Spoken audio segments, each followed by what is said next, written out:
Formular um material que resolva determinado problema é o desafio diário na rotina de Paula Ferreira. Para a investigadora coordenadora no CISEC, o Instituto de Materiais da Universidade de Aveiro, as palavras criatividade e função orientam o ex-contor da sua investigação. Enumeram-se materiais nonoporosos ou piezoeletricidade, embalagens que permitem indicar a validade dos alimentos ou reduzir o tamanho de computadores. Passou por França, Escócia e outros lugares no mundo, mas é em Aveiro que se sente em casa para investigar.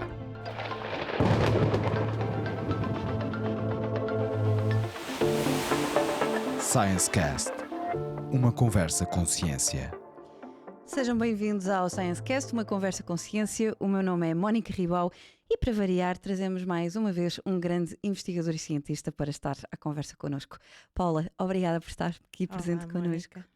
É um prazer também estar aqui. Nada. Eu agora, aproveitando este mote aqui do off que estivemos a ouvir, por onde é que começaste? Por onde é que isto tudo começou e te levou a este campo tão multidisciplinar de conseguir encontrar materiais para responder a necessidades?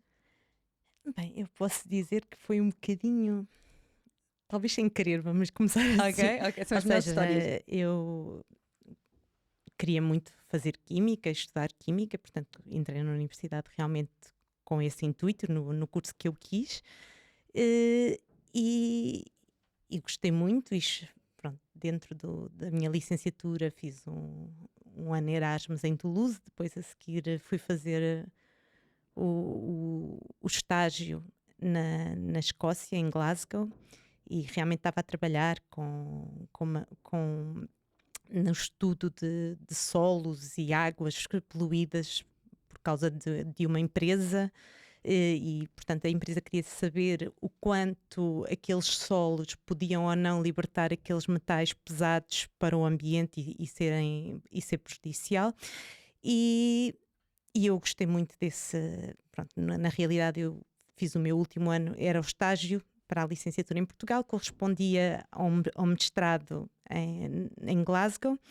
E quando voltei, a minha ideia era ir trabalhar para a indústria. Eu queria realmente trabalhar em qualquer coisa associada com o ambiente, com a química analítica que eu tinha feito e que, como licenciatura, que eu tinha gostado muito, e queria dar uma contribuição. E comecei à procura de emprego, porque queria muito estudar. Porque tu tinhas adorado o teu estágio. Tinha adorado o meu estágio e o problema da indústria, e senti que aquela indústria estava realmente preocupada com o ambiente, e portanto eu achava que poderia dar um contributo na maioria das indústrias, ou pelo menos achava que poderia dar um contributo para o ambiente e para uma vida melhor através da indústria. Só comecei à procura e todas as propostas que me surgiam não eram cativantes, eram muitas coisas relacionadas com controle de qualidade, tarefas repetitivas todos os dias, e eu tinha gostado era daquela novidade de fazer coisas diferentes e de ter desafios diferentes, e portanto eu queria qualquer coisa mais nesse género. Nessa altura surgiu a hipótese, fui convidada por um professor meu se não queria começar a fazer doutoramento. Eu nunca tinha pensado nisso, pelo menos logo a seguir a estudar. Eu queria ir para a indústria, queria ver outros mundos. Certo. E realmente quando ele me convidou, este professor, eu achei que o professor João Rocha, do CISEC também, falei com ele e disse: mas eu não sei se quero fazer doutoramento em materiais do tipo zeolítico, que na altura foi o tema que ele as propostas são extremamente específicas, me não é? desafiou, que ele tinha um projeto grande que tinha realmente bolsas de doutoramento nessa área, estava com muita dificuldade em encontrar alunos, e como me conhecia, lembrou-se de mim, e eu disse-lhe: pronto, eu venho, mas vamos combinar uma coisa, eu vou trabalhar 6 meses e depois, se eu não gostar, deixa-me desistir. Muito bom. E ele disse-me: Paula, eu não acredito que vá desistir, porque depois de começar a ver e a estudar vai gostar. E eu disse: pronto, está bem, eu vou experimentar, mas com este compromisso. Só que depois realmente eu sou uma entusiasta e acho que é muito difícil uma pessoa começar um tema novo, começando a ler, a estudar e a ir ao laboratório, a ver resultados. É muito difícil não se apaixonar. Eu acho que conseguiria quase trabalhar em tudo, até quase na física eu conseguiria trabalhar. Porque o princípio está lá, não é? É descobrir, é ir à procura, é entender como é que aquela... Acho que é a ciência, não é? A vontade de encontrar soluções, encontrar respostas com base científica, entender o o mecanismo, o princípio que está por trás daquilo acontecer ou não acontecer, e portanto eu quando comecei, pouco a pouco, quando dei por ela, já estava super envolvida, e claro, passado 6 meses eu não desisti, Não, continuei, tá cá. e aliás nunca mais saí daqui. Continua por cá. E já lá vamos, vou só fazer um parênteses. Então, esse professor, vocês já tinham algum histórico? É, Davam-se muito bem, isto foi maravilhoso. Como é que não como é que começou muito aconteceu? bem. O professor João Rocha foi meu professor logo no primeiro ano, e introdução aos conceitos da química, acho que era A cadeira. a cadeira. E na primeira aula ele dava aulas teórico-práticas. Eu resolvi um exercício que ele propôs de uma forma muito rápida, foi a mais rápida, E aí? e ele disse-me assim: já está? E eu disse que sim, que já estava. Perguntou-me o resultado e eu disse-lhe o resultado, estava certo. E ele veio ao meu caderno espreitar a ver como é que eu tinha feito e disse-me: usou uma regra de 3 simples. E disse: pensei que tivesse feito isto de uma forma mais inteligente. E eu fiquei Ui. muito zangada com ele. Nesse dia fiquei muito zangada com ele. Aliás, no final da aula fui falar com ele. E ele estava a explicar que achava que há formas, o entendimento das fórmulas para resolver os problemas era importante, e a forma como eu tinha feito era muito simples, não exigia grande raciocínio. E eu na altura disse-lhe: mas se era simples fazer assim, porque é que eu havia de complicar? E ele, até porque eu tinha sido sempre muito boa aluna e tinha Tinha um ego para defender, como tinha é um ego para óbvio. defender, e tinha sido treinada a usar coisas simples quando as coisas eram simples, e portanto quando cheguei ali Foi um e ele me choque. diz isso, fiquei assim um bocadinho zangada. Mas pronto, depois lá nos entendemos, e na realidade mais tarde acho que criámos um certo respeito mútuo à custa disso, porque efetivamente O confronto às vezes leva depois a isso. cruzámos noutras disciplinas mais tarde e correu muito bem. E inclusivamente quando eu fui aluna Erasmus em França, tive uma disciplina que foi muito difícil para mim fazer, que se chamava Métodos Combinados de Espectroscopia. Eu não tinha tido nada até essa altura, portanto foi no meu 3º ano de licenciatura que eu fui para Toulouse, e quando voltei no Natal tinha exame em janeiro e estava muito preocupada porque tinha muitas dificuldades, e uma das partes que eu tinha dificuldade era a ressonância magnética nuclear, que era a área do professor João Rocha. Então Quis o destino. resolvi ter com ele e pedir-lhe ajuda durante as férias. E ele, como ele trabalha mais com a ressonância magnética nuclear no estado sólido, não estava tão familiarizado com aquele problema que eu tinha, que era um espectro de RMN bidimensional de soluções, que é um bocadinho mais... Que interessante. É diferente. E então levou-me ao professor Artur Silva, que é outro professor do Departamento de Química da nossa universidade, e que efetivamente entre os dois lá me conseguiram ensinar a resolver o problema. Aliás, eles também, foi um desafio na altura para eles, também não estavam, Foi espetacular. tivemos ali a ver. Aliás, aquilo não era só ressonância magnética, depois exigia ir buscar informação às outras espectroscopias, por isso é que se chamava métodos combinados, e portanto o problema era um bocadinho complexo. Não dava acho para eu, usar pelo uma menos regra de 3 simples. eles ajudaram-me bastante, não dava para fazer, e realmente a partir daí acho que ficámos. Ele conhecia-me, ele sabia quem eu era, e portanto foi por isso que mais tarde, depois no 4º ano, voltou a ser meu professor, quando eu voltei do Erasmus. E quando eu, entretanto, fui-me embora para a Escócia fazer o estágio, e quando voltei estava à procura de emprego, E assim se fez. mas ele soube que eu estava, E foi buscar. desempregada, e um dia chamou-me lá e pronto, e começou aí. Depois aí foi seguindo. E até agora tem sido sempre assim. Tentar resolver problemas, ir à procura. Foi. Depois desse projeto seguiu-se o quê? Depois do doutoramento fui fazer pós-doutoramento para a Alemanha, na Universidade Técnica de Munique, não em materiais do tipo zeolítico, já não era exatamente o mesmo tema, era a continuação para materiais porosos, mas para catalisadores heterogéneos, ou seja, em que o material que permite e acelera a reação, no fundo, pode ser recuperado no final da reação, em estado líquido, e utilizado em reações seguintes. Portanto, o objetivo era preparar materiais que pudessem ser reutilizados muitas vezes, sem perda de grande atividade, que realmente dessem eficiência às reações químicas. Obrigada Portanto, pela explicação, porque eu só por acaso não sabia o que é que queria dizer, portanto, obrigada pela explicação. E depois, seguido o pós-doc. Seguido pós-doc, estive uns anos em Lisboa a trabalhar na Faculdade de Ciências como professor auxiliar num lugar de substituição de um professor que estava num cargo político, onde comecei um bocadinho do zero, porque comecei do zero a parte de docência que eu nunca tinha feito e que, portanto, foi um grande desafio. Eu vim direta do pós-doc em novembro e comecei basicamente na faculdade no dia 1 de dezembro de 2001 e com o objetivo de... E apanhei os alunos todos da terceira fase, portanto tinha umas turmas grandes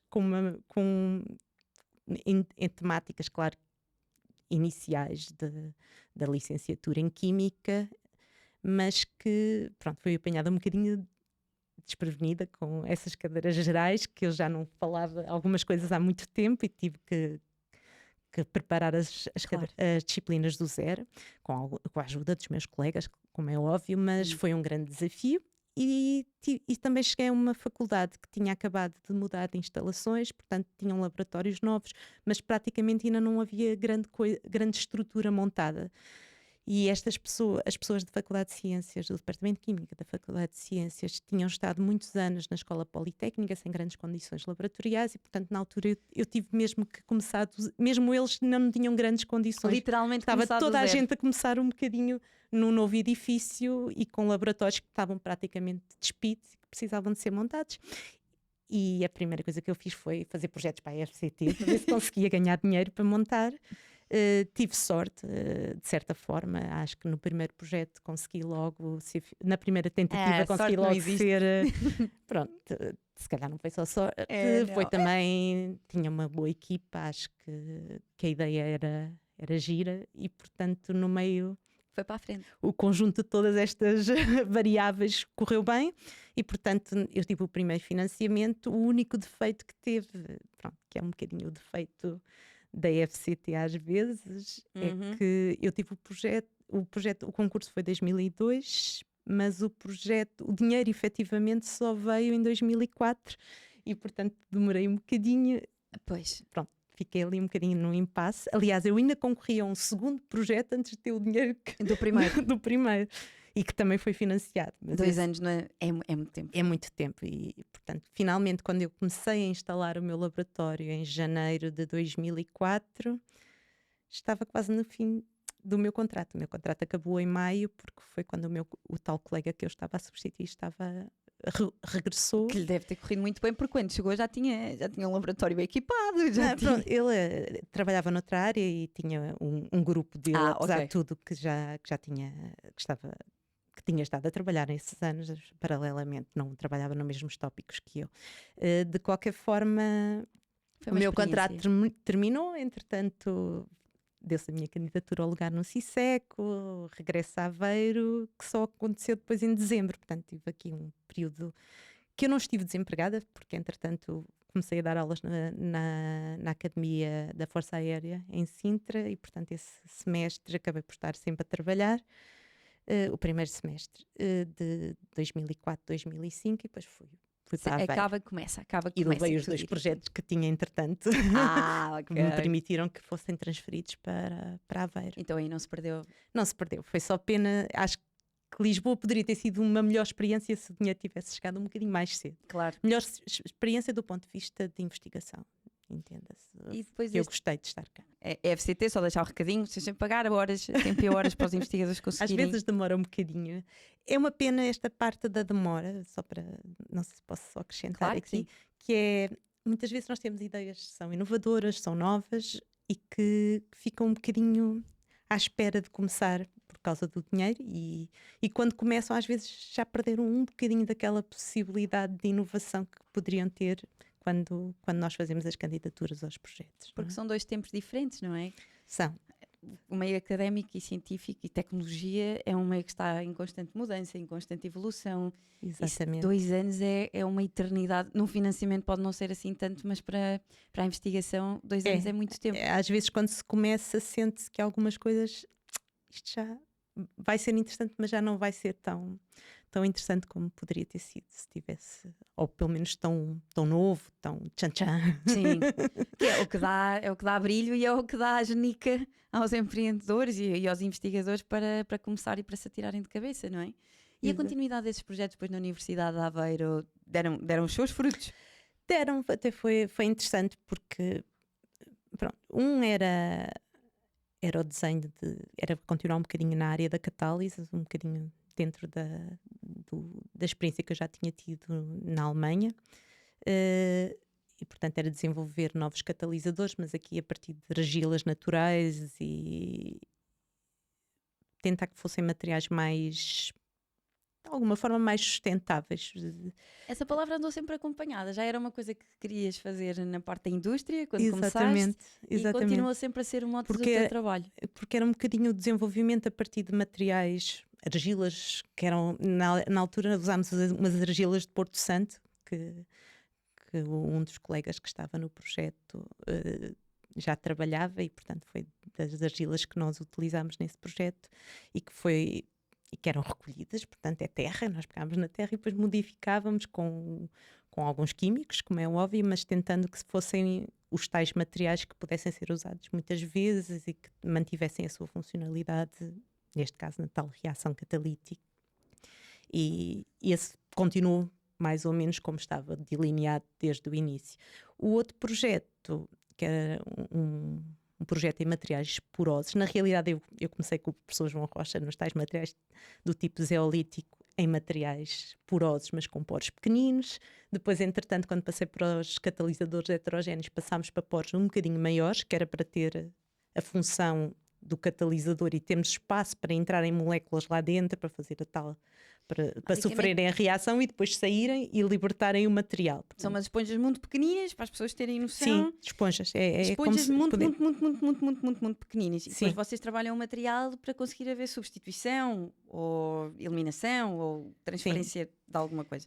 Pronto, no fundo o que nós queremos usar é o espaço livre do poro para fazer as reações ou para separar gases ou pronto, temos a dimensão do poro que pode ter um papel realmente de deixar ou não deixar as moléculas entrar, se for esse o nosso intuito, não é? No fundo, selecionar o que entra lá dentro e o que sai de lá de dentro. Mas temos também a própria química das paredes desse esqueleto poroso, vamos dizer assim, que também têm que ser desenhadas para conseguir tornar o material mais seletivo para uma determinada reação ou para uma determinada molécula que possa ficar lá retida. Por exemplo, se nós quisermos, por exemplo, fazer captura, por exemplo, de CO2, de dióxido de carbono. Portanto, o dióxido de carbono nós não o queremos por aí a passear pelo ar, não gostamos muito dele, e se o quisermos reter, por exemplo, uma eventual, ou só para a captura ou para transformar depois noutra coisa, estes materiais podem ter determinadas características que tornam o material, que dão ao material uma certa afinidade para captar aquele CO2 e para, de uma forma, devido a uma interação química, obrigá-lo ou física a ficar ali retido. E que nós depois podemos pegar no material, levamos para outro sítio e eventualmente ou retiramos aquele CO2 por aplicação à pressão ou eventualmente promovemos uma reação em que ele se transforma aquele CO2 noutra coisa qualquer. Na teoria faz sentido. Que possa ser útil, porque nós, por exemplo, uma coisa que é muito interessante seria pegar no CO2 e transformá-lo, por exemplo, num álcool ou noutra molécula que tenha outro tipo de utilidade, não é? Sim, quem sabe. E isto já está a ser feito, já há alguns trabalhos nesse sentido e muitos estudos nesse sentido. E depois de quando voltámos outra vez à Vou Universidade de Aveiro, não é? Exatamente, obrigada, Mónica. Para perceber o que é que são os porosos. Aqui pondo muitos parênteses. Vamos lá. Pronto, quando cheguei à Universidade de Aveiro, eu não fui para o departamento de Química, onde tinha feito o doutoramento, fui para o departamento de Engenharia de Materiais e Cerâmica. Que na João Rocha ficou triste. Mais ou menos, eu acho que ele sabia que eu tinha que crescer e ir embora. Os filhos Nós às vezes, quando os filhos crescem, queremos que eles também vão À vida deles, à vida não é? deles Para e que passam a crescerem. vida deles ali perto. Eu estava ali perto e ele Era- continuava diretor do laboratório, portanto tinha É o contacto melhor dos dois comigo mundos, não é? e acho que também era bom. É bom nós não estarmos agarrados às saias dos pais ou da mãe, não é? Normalmente são as mães que usam saia. Pois É bom que tenhamos o nosso espaço e que criemos esse espaço também. Não é? Sim. E portanto, quando eu voltei, na altura não era, chamava-se Departamento de Cerâmica e Vidro, e fiquei mais ou menos associada a um grupo que se chamava Eletrocerâmicos. Que se chamava e que chama Eletrocerâmicos. E nessa altura eu comecei a pensar o que é que eu vou fazer com os meus materiais. Eu gosto de materiais porosos, será que eu consigo fazer alguma coisa à volta dos materiais porosos que seja útil dentro desta área? E foi por aí um bocadinho, portanto eu mudei um bocadinho a natureza química dos meus materiais porosos, comecei a trabalhar com materiais cerâmicos, mas cerâmicos chamados, tentativa de fazer cerâmicos avançados, ou seja, não estou a fazer pratos nem, Exato. nem travessas, estou a tentar fazer materiais que possam ter aplicações, por exemplo, na indústria eletrónica. E foi por aí que eu fui e perceber o que é que esta porosidade, ou o que é que a porosidade poderia fazer àqueles materiais que tradicionalmente não são porosos. Aliás, a maior parte das pessoas que trabalham em materiais eletrocerâmicos, quando se fala em porosidade, ficam com os cabelos em pé, porque é tudo que não querem, porque a porosidade é considerado, é um inimigo da propriedade elétrica, e portanto não é algo que se queira ter, é algo que se quer reduzir ao máximo. Mas o tipo de porosidade que eu queria estudar era uma porosidade diferente daquela que os engenheiros que trabalham na área de eletrocerâmicos normalmente têm. Ou seja, estes engenheiros normalmente têm porosidade entre grãos e é essa porosidade que eles não querem. Os grãos estamos a falar estou a falar de pós, grão de material, grão de material. Vamos Ok. pensar assim, num cerâmico, se pensarmos mesmo o grão, e normalmente tenta-se unir o grão e reduzir a porosidade. todo o espaço que existe entre cada grão, ou seja, tentar torná-lo denso. E para aumentar as propriedades daquele material que Para nós estamos a potenciar a trabalhar. propriedade. No meu caso, a porosidade que eu quero é uma porosidade muito mais pequena do que essa porosidade entre os diferentes grãos. Eu quero uma porosidade na própria estrutura molecular. Estamos a falar aqui a uma escala muito pequenina. Muito mesmo. mais pequena. E foi aí que eu comecei a tentar trabalhar. E entender a relação entre a estrutura e a propriedade final. Tentar perceber como é que eu, mudando o método de síntese, criando porosidades maiores ou menores, modificando um bocadinho o material ao nível molecular, poderia potenciar ou não a propriedade elétrica. Havia sempre essa dúvida. Porque o nosso objetivo era que, se tivéssemos poros, nós podíamos eventualmente utilizar esses poros para introduzir eventualmente materiais com outras naturezas. Ou seja, eu tenho um material que é de base, por exemplo, é um cerâmico com propriedades elétricas. E eu quero usar os poros, por exemplo, para pôr um cerâmico com propriedades magnéticas. Vamos pensar assim. Portanto, eu posso, no mesmo volume, conjugar dois materiais que têm naturezas diferentes, mas que podem, por exemplo, levar a um material multifuncional. Eletromagnético. Por exemplo, sim. E era um bocadinho isto que eu queria potenciar, porque quando nós pensamos em indústria eletrónica e pensamos em reduzir tamanhos, pensamos que os próprios materiais têm que ter, ou têm mais funções, ou têm que ser mais pequenos entre si. E foi isso que nós começámos a tentar fazer, e nessa altura tive outro projeto nessa área, e que me permitiu ter vários alunos a trabalhar nesta nova área e a criar algum conhecimento e algum entendimento, e começámos a ver que efetivamente, ao criarmos essa porosidade, essa nanoporosidade, nós tínhamos realmente uma modificação de propriedades que era interessante, e foi por aí que nós começámos a evoluir. E depois esta evolução foi sempre no mote dos materiais porosos e encontrar funções e criar? Ou como é que isto evoluiu? Uma parte sim, e durante uma fase grande foi essa, mas depois começaram a surgir também outros desafios, que era ter a consciência que estes materiais cerâmicos, por exemplo, exigem sempre temperaturas muito altas de processamento, que trabalhar com estes materiais porosos, com estas temperaturas, é uma grande dificuldade, porque quando nós aquecemos, a tendência é densificar e a perder a porosidade. Portanto, houve ali muitos desafios de evitar a perda dessa porosidade, e ao mesmo tempo que a eletrónica que nós temos hoje, que tem que ser uma eletrónica, nós temos muitos pequenos dispositivos que queremos que sejam pequenos e que duram muito pouco, e queremos ter sensores em muitas coisas, queremos ter o controle de muitas coisas à nossa volta de uma forma muito rápida, não é? Sim. Pequeno, rápido, complexo, multifacetado, tudo juntinho num ponto. Exato. E portanto...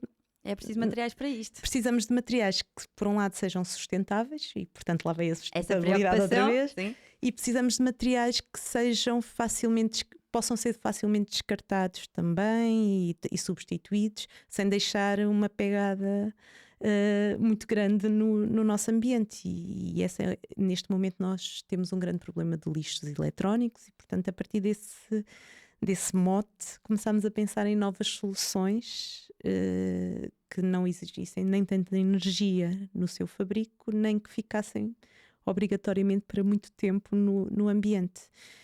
E aí começámos a pensar, começámos a falar de resíduos, começámos a cruzar-nos com novos colaboradores de áreas, por exemplo, das áreas de alimentares do Departamento de Química da Universidade de Aveiro, que trabalham muito com a indústria alimentar e que têm muitas vezes resíduos dessa própria indústria que são descartados, mas que têm muitas moléculas importantes e que podem ser utilizadas.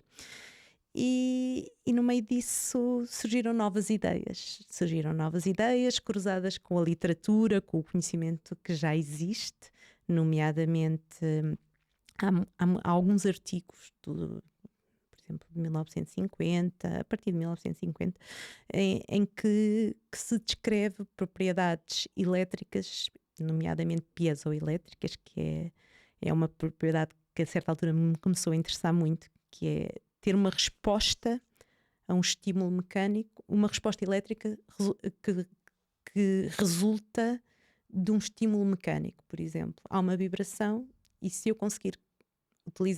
tiver lá o material certo, esse material consegue converter aquela vibração numa resposta elétrica. É transformar o movimento de um corpo em energia. Ou vice-versa, também podemos usar este efeito piezoelétrico no sentido contrário, mas é muito interessante enquanto propriedade, porque podemos usar tanto para sensores, portanto conseguimos facilmente detectar um determinado movimento e ter a resposta, não é?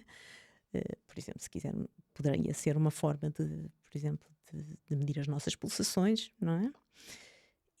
Ou podemos, por exemplo, utilizar esta propriedade para gerar energia. Se tivermos um equipamento que vibra, e aquela vibração pode ser recuperada e transformada e utilizada, por exemplo, para alimentar um dispositivo que está ali ao lado. Até que seja o próprio um sensor, por exemplo, que está ali e que é alimentado pela própria vibração do equipamento.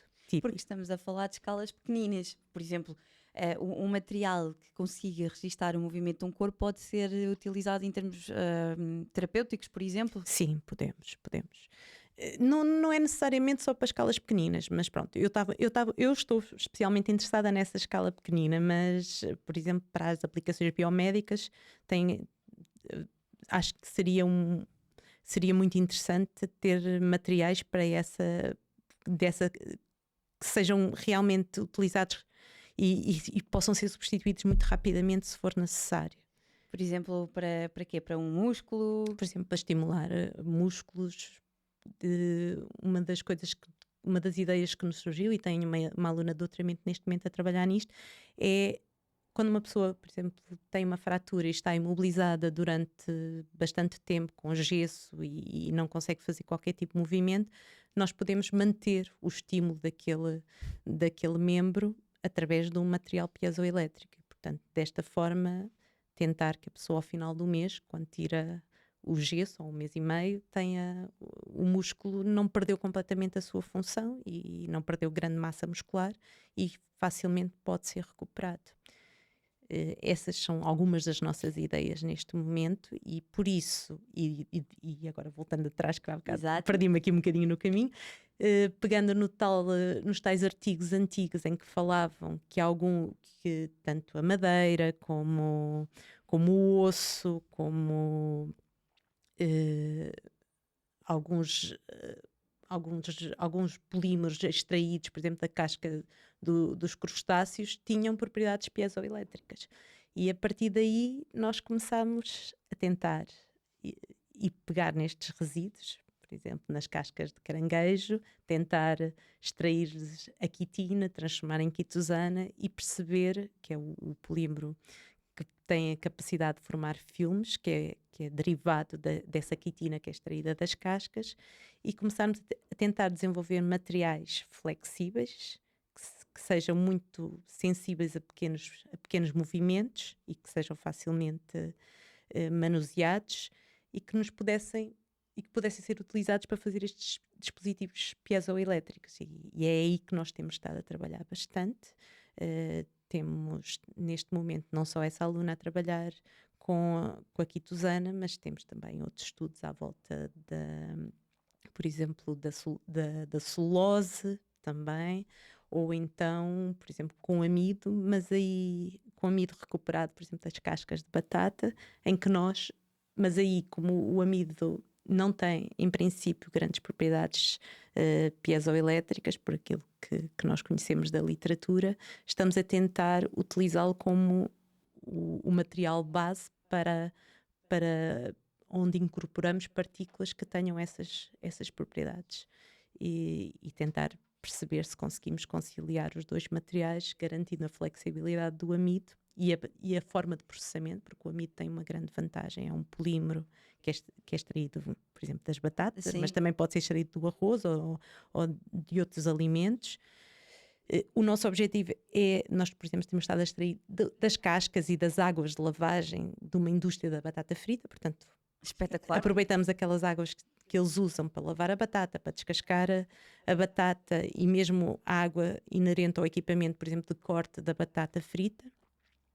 Nós recuperamos o amido que está aí, utilizando um sistema idêntico ao que usa a indústria cerâmica, portanto, usamos um atomizador que temos no departamento, que era usado para a indústria cerâmica, mas nós estamos a usá-lo para secar aquelas águas do amido e a partir daí conseguimos realmente depois conseguimos ter o amido termoplástico que pode ser processado como é processado a maioria dos plásticos que nós temos hoje, não é? Todos os saquinhos plásticos são feitos na indústria por extrusão e nós estamos a conseguir fazer o amido da mesma forma, em grande quantidade e com a vantagem que ele tanto pode ser novas embalagens biodegradáveis, porque este amido é biodegradável, como pode ser também matriz para estes dispositivos eletrónicos mais avançados.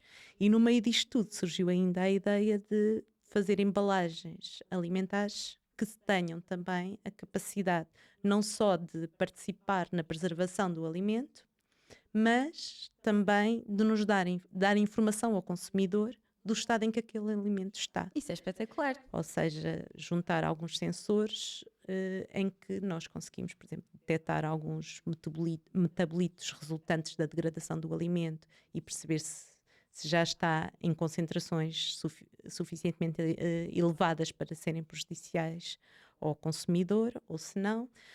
Isso quer dizer que basicamente podemos ver na embalagem se o iogurte está fora da validade ou não. Exatamente. Aquela validade que nós temos que nos diz consumir até ou consumir de preferência antes Exatamente. isso deixa de existir. Nós temos um sensor em tempo real Exato, esse era o nosso objetivo, era que nós não descartemos os alimentos porque supostamente já estão estragados, mas sem termos a certeza se estão ou não, não é?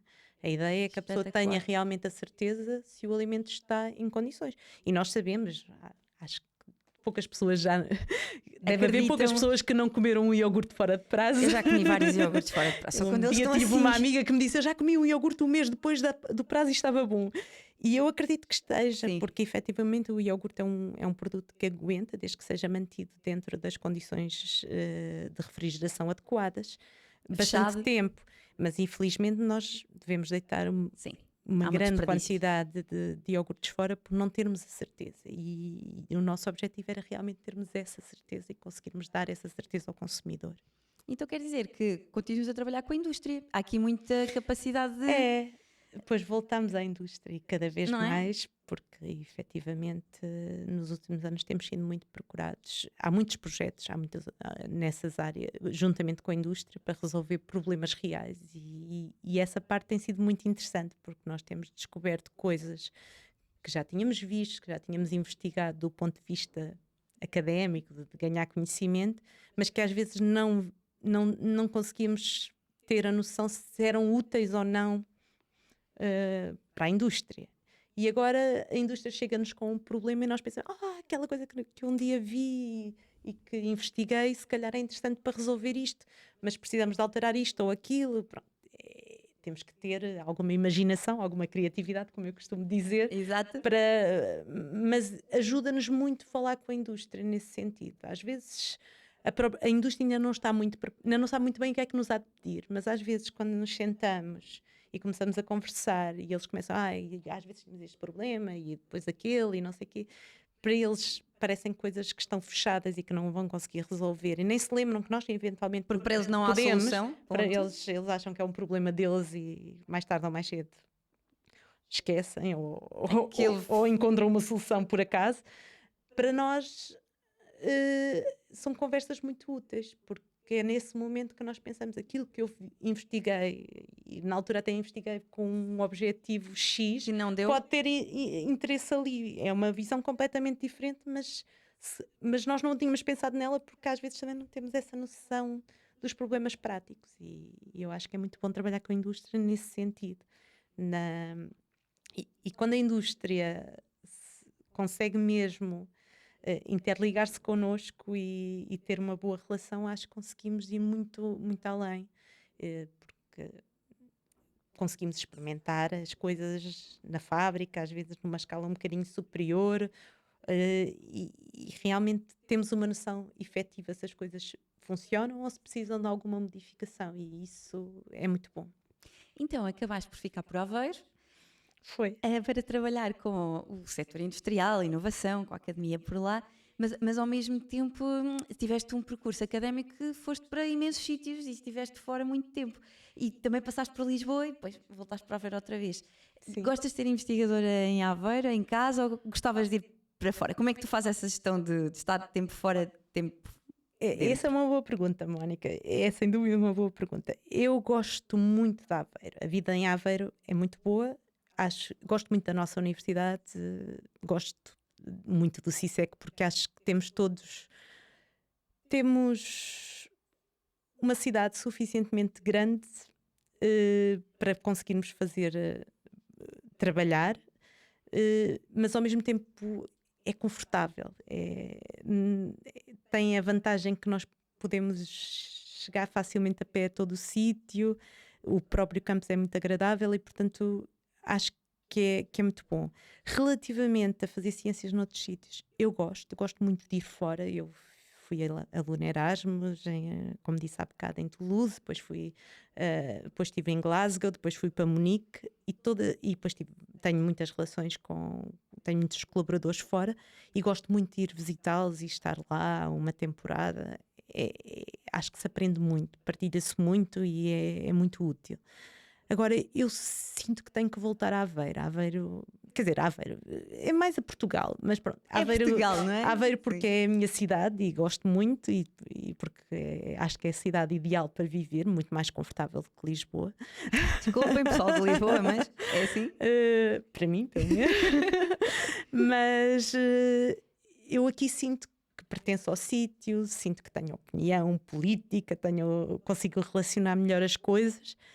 Fora é bom para estar, mas eu acho que precisaria de muito tempo, que eu não, neste momento acho que não era capaz de dar para conseguir ganhar este gosto de sentir que estou em casa. Portanto, eu poderia ter ficado na Escócia, Claro. ao final de 10 anos, talvez tivesse realmente 10, 15 anos, estava feliz, mas Sim, porque há muita eu gosto de ir e saber que vou voltar. tipo andorinha. Eu vou, mas Mas volto ao ninho. gosto muito de ir. Eu ainda estive a semana passada fora e é raro um mês em que eu não saia para ir a uma conferência, ou para ir a uma reunião, ou para ir visitar algum colaborador e desenvolver algum trabalho. É rara a semana que não faço, o mês que não faça isso. Porque é interessante Mas esta aí ideia. aprende-se muito. Sim, sim. Eu gosto muito de fazer o chamado networking.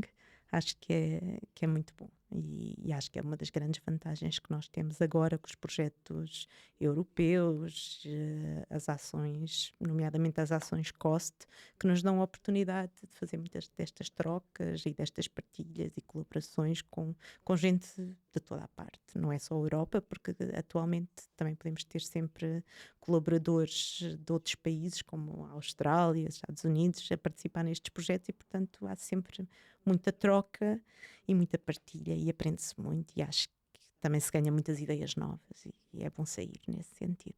E eu vou fazer de advogado do diabo agora. Ser português não atrapalha. É que às vezes há aqui uma falta de... É falta de amor próprio, é falta de nós darmos reconhecimento a nós. Na verdade, nós estamos menos desenvolvidos relativamente ao estrangeiro. Como cientista que gosta de ir, mas é assim, prefere voltar. Eu gosto de ir e prefiro voltar, mas quero ter sempre a data do bilhete de volta. Mas eu atualmente não sinto isso. Acho que fui sempre muito bem recebida e de igual para igual. Acho que estamos a trabalhar muito bem. Acho que temos laboratórios muito bem equipados. Acho que já não é assim tão mal ser português. Não consigo ver isto. Eu sou muito positiva, portanto, sou muito otimista e, portanto, Sim. acho que neste momento só quem não quer é que não fazes ciência a sério. E é assim, o facto de eu estar envolvida nestas redes de colaboração tem esta vantagem, porque se por acaso eu não tiver, eu sei que tenho portas que se abrem e que facilmente consigo ter. E eu tenho os meus estudantes, é raro... Eu tenho neste momento vários estudantes a fazer chamados doutoramentos com bolsas mistas, em que têm um orientador fora e, portanto, vão quando precisam, fazem o trabalho, regressam. Por exemplo, esta minha aluna que eu falei há bocado, que está a trabalhar nos sensores para os estímulos musculares, tem um orientador na Irlanda, em que ela até consegue pôr aqui quer dizer, ela só lhe envia as amostras e depois faz quase tudo remotamente, consegue pôr muitas coisas a correr, a medir aquilo que nós não temos cá tão disponível, não é? Mas também temos pessoas neste momento a vir a Portugal fazer determinadas coisas, portanto já não estamos assim tão mal. Não temos que escolher, acaba por se... Temos investigadores estrangeiros a gostar de vir para cá. Ainda agora eu sou também coordenadora da internacionalização do departamento. Faz sentido. E ainda agora tive cá um aluno de Grenoble que gostou imenso e que sentiu que tinha tudo. Aliás, ele estava felicíssimo com a oportunidade de usar os nossos equipamentos. Portanto, acho que também já começamos a ter alguma coisa que é reconhecida como boa. Ainda bem, um ponto positivo. Ora, a conversa é boa, o que é bom acaba depressa, era isso que eu ia dizer, portanto temos que dar um ponto final, só para terminar então a conversa. Para ti, Paula, a autoconsciência acaba por ser o quê? É o conjunto de muitas coisas. Certo. Que é, pronto, é claro que é o conhecimento, a procura de respostas com base científica, é o ter equipa, ter gente entusiasmada a fazer o trabalho, é muita criatividade e eu gosto muito de promover esse sentimento nos meus alunos, quero que eles pensem em possíveis soluções fora da caixa e às vezes eles mandam-me coisas e eu sou muito chata com eles, porque não, isto está muito convencional, vocês têm que pensar melhor, porque há outras explicações que devem estar aí. Pensem o que é que pode estar, para nós termos questões concretas para responder e para procurar, porque é muito importante estudar a literatura, mas ter a capacidade depois de sair com o conhecimento na mão, sair para pensar em outras hipóteses.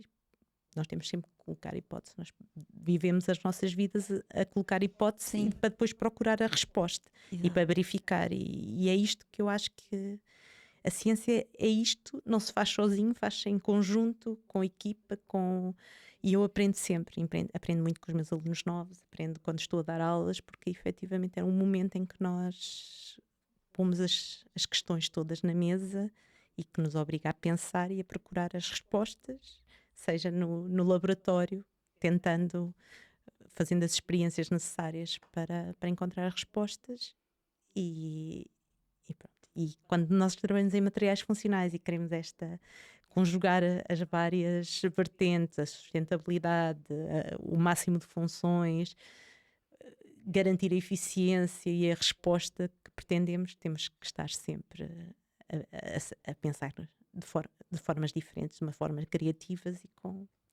e consistente. E consistente, portanto tem que haver ali a base científica e o conhecimento e a verificação. Certíssimo. Paula, vamos nos despedir. Muito obrigada por teres aceitado o convite e estares aqui connosco. Obrigada, Mónica. Eu é que agradeço. Foi um prazer. Obrigada. Obrigada. E quanto a nós damos por finalizado este episódio, acompanhem-nos nas redes sociais, nas plataformas podcast e no nosso canal do YouTube. Até ao próximo episódio.